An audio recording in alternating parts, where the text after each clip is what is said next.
بسم الله الرحمن الرحيم. ومن فوائد الحديث أن الماء الشريف يجوز رفع الحدث به.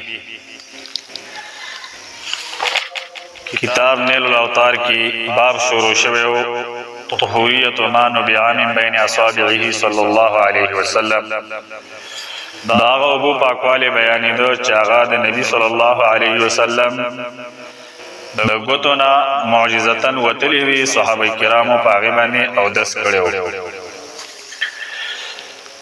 نو دغه حدیث مخکی مفردات الحديث معانی ذکر شولې.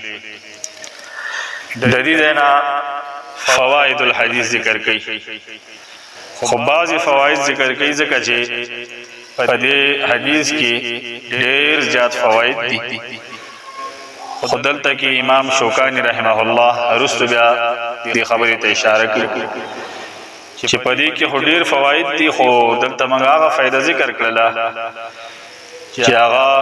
دې مقام سره تعلق ساتي، دې باب سره تعلق ساتي.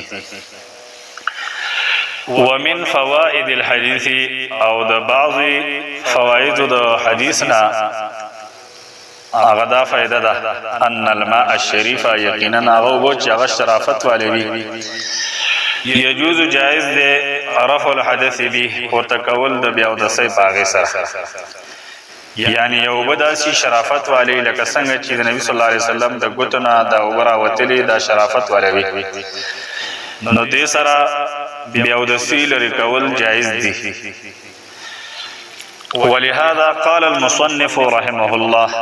او د دې وجنا فرمایلی دی مصنف رحمه الله صاحب د منتقى چې دا د شیخ الاسلام ابن تیمیه رحمه الله لیکو. هغه فرمایي وفيه تنبيه، او په دې حدیث کې تنبیه ده، خبرداری ده، انه یقینا شاندار لا باس نشته هیڅ باک برفع الحدث په پورته کولو د بیا د سې سره، په ختمولو د بیا د سې سره، مما زمزم په اوبو د زمزم سره، زمزم اوبو سره او د څه جایز دی. لئن قصاراه زکه چې کافیواله د دغه اوبو د زمزم تعالی پارا انه ماء شریف چې یقینا دا اوبدی شرافت والا متبرک به، او په دې سره تبرک حاصل کړی شوی دی. والماء الذي او هغه اوبو وضع رسول الله صلى الله عليه وسلم چې اخوی نبی صلی الله علیه وسلم اخو نبی صلی الله علیه وسلم یده خلاص فيه باغی بهذه المثابه، هغه په دغه درجه سره، مطلب دا دی لکه څنګه چې اوبه د زمزم دا شرافت والدی، نو دغه سي اوبه د نبی صلی الله علیه وسلم د ګوتونه چې کومي وتلی وي هغه د شرافت والوي. وقد جاء او یقینا راغلی دی عن علی کرم الله وجهه، د علی کرم الله وجهنا په حدیث کې، فی حدیث په یو حدیث کې له اغله پارا قال فی چې هغه فرمایلی دی باغی کې ثم افاض رسول الله صلی الله علیه وسلم، بیا واپس شو نبی صلی الله علیه وسلم فدعا بسجل من ماء، نبی صلی الله علیه وسلم او غوښته یو بوکه او غوښته لمه ماین د وبو چې هغه بوکه د وبو ډکوي زمزم د زمزم، فشرب منه نبی صلی الله علیه وسلم دا غینا او ووس کلی وتوضا او باغی باندې او د سومو. نو دا دویم دلیل شو چې د زمزم په وبو باندې او د څه جایز دی. وهذا الحديث او دا حدیث هو في اول مسند علي، دا حدیث په اول د مسند د علی رضی الله عنه کې ذکر شوی دی. د مسند احمد ابن حنبل رحمه الله، امام احمد ابن حنبل رحمه الله په خپل مسند کې چې کوم روایتونه جمع کړ دي هغه ته مسند ویل کې په دی وجه باندې چې هغه کې د یو صحابي روایتونه ټول یو ځای راوړي. نو د علی رضی الله عنه مسند چې کله ذکر کړی دی نو باغی کې دغه روایت ذکر کړی دی. ولفظه او داغي الفاظ داسې دي حدثنا موږ ته حدیث بیان کړ دی عبد الله چې دا د امام احمد ابن حنبل رحمه الله زیو یعنی قسکی بدی سرا زید احمد ابن حنبل نو دا حدثنا خبر چکی دا عبد الله شاگرد دی اغوی چې موږ ته حدیث بیان کړی دی عبد الله چې زید امام احمد ابن حنبل او عبد الله وی ما ته حدیث بیان کړ دی احمد ابن عبدال بصری هغه وی موږ ته حدیث بیان کړ دی مغیره ابن عبد الرحمن ابن الحارث هغه روایت کې د خپل پلار نه پلار سو کو عبد الرحمن هغه روایت کې د زید ابن علی نه چې زید ابن علی چې دا زید د علی زوی او علی زوی د حسین او حسین زوی د علی عن ابيه چې د روایت کې د خپل پلارنا د علی نه روایت کې هغه روایت کې عن ابيه علی ابن حسین هغه روایت کې د عبید الله ابن ابي رافع چې دا آزاد کرده غلام د رسول الله صلی الله علیه وسلم او هغه روایت کې د علی ابن ابي طالب رضی الله تعالی عنه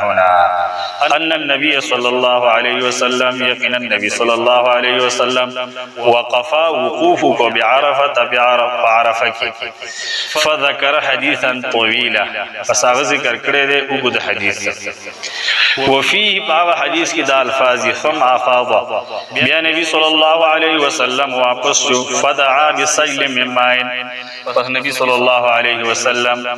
طلب کړلا یو بوکا د اوبو د زمزم فشرب منه پس داغینه اوبوس کلی وتوضا او داغینه او دسو کو ثم قال بیا فرمایل انزعوا تاسو باسیدا اوبو فلولا پس کچری دا خبره نه وي ان تغلبو چې تاسو به کمزوري کړئ شي علیها پدی باندې لنزعت نخامخ دا وبو ما په خپل وستلی ولیکن دا تاسو حق جوړیږي تاسو د متولیان یې نو د دې وجنه تاسو تماوي چې تاسو د زمزم دا وبو راو باسي الحديث دا حدیث اخره پوری ولولا اوس د دې په سند باندې بحث کی وهذا اسناد مستقیم دا سند چې سیده دی ولی سیده سند دی صحیح سند دی ذکر لئن ذکر چې عبد الله چې د زوید امام احمد ابن حنبل رحمه الله ثقه امام او ثقه دی کړه دی او امام دی او پدې کې دا غبل استاد چې احمد ابن عبدا الضبي البصری د توثیق کړی دی ابو حاتم دارنګ امام نسائی د توثیق دغه رنګ کړی دی مغیره ابن عبد الرحمن قال فرمایلی په تقریب کې فرمایلی دی چې ثقتن دې ثقه ده دارنګ جواد الکرده من الخامسه د پنځمه طبقه نه ده او ابوه او د پلار شو عبد الرحمن چې دې روایت کې د خپل پلار عبد الرحمن نو قال فی التقریب کې فرمایلی دي چې د عبد الرحمن چې من کبار ثقات التابعین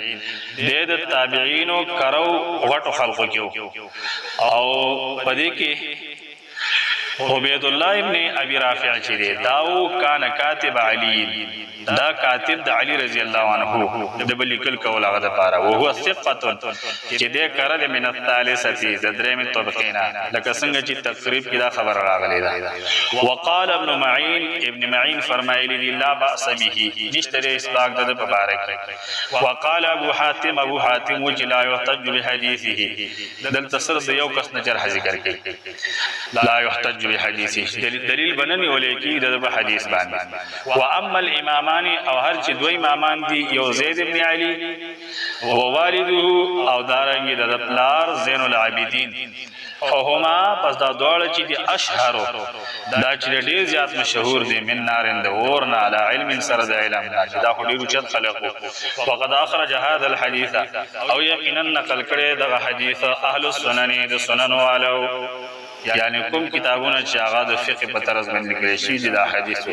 نو دا حدیث راوړی دی امام ترمذی رحمه الله ته حدیث ته صحیح ویلی دي دارنګ نور علماء وشربه او اسکل د نبی صلی الله علیه وسلم د اوبو د زمزم نه عند الافاظه په وخت د واپس کېدلو کې دا ثابت دی په صحیح مسلم کې وما دا رنګ په سنن ابي داود کې او نسائی کې وما د حدیث د جابر نه چې هغه وګد حدیث ته په دې لفظ سره فاوتیا اسراوی استل شو سوک راوی استل شو یعنی قصکی په دې سره نبی صلی الله علیه وسلم راوی استل شو بنو عبد المطلب تا چې دغه بنو عبد المطلب او ور کولې یسقون او به ور کولې په زمزم باندې نبی صلی الله علیه وسلم دې ته وی چې تاسو واسه دغه وبو اے بنو عبد المطلب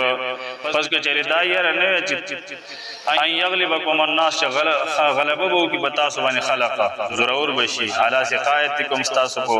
او بو ور کول باندې نو لنزعت معكم نبی صلی الله علیه وسلم فرمایل چې ما بم تاسو سره دا وو استلی وی فناولوه پساوی ورکل نبی صلی الله علیه وسلم د پاره دلون یو بو کا فشرب منه نبی صلی الله علیه وسلم دا غنه وو اسکلی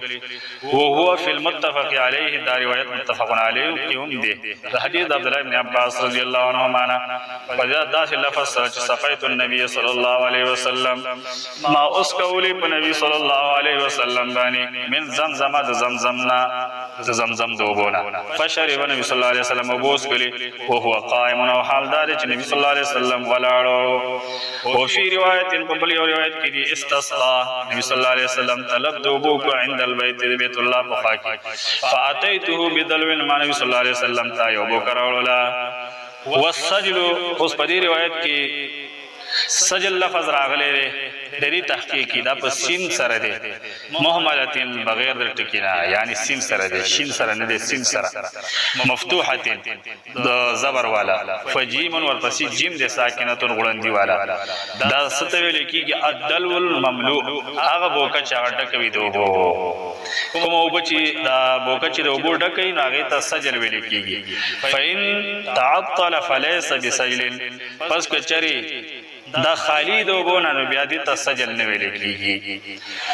ویاتی تمام الکلام اوراوشی پورا بحث علی پدی باندې فی باب التطهیر الارض په باب د پاکولو د زمکه کې چې زمکه وسنګ پاکي هغه حدیث د باندې چی والا خبرو سره شي پاکي کې بیا د زیات تحقیق ذکر شي ولحديث الباب فوائد كثيره او د حدیث د باب د پارا د دلته کوم ذکر شو د نبی صلی الله علیه وسلم د ګوتونه چې کومه دا وبو راوي سره کېدلې صحابه کرام پاغه باندې او د سو پدې کې ډیر زیات فواید دي خارجتن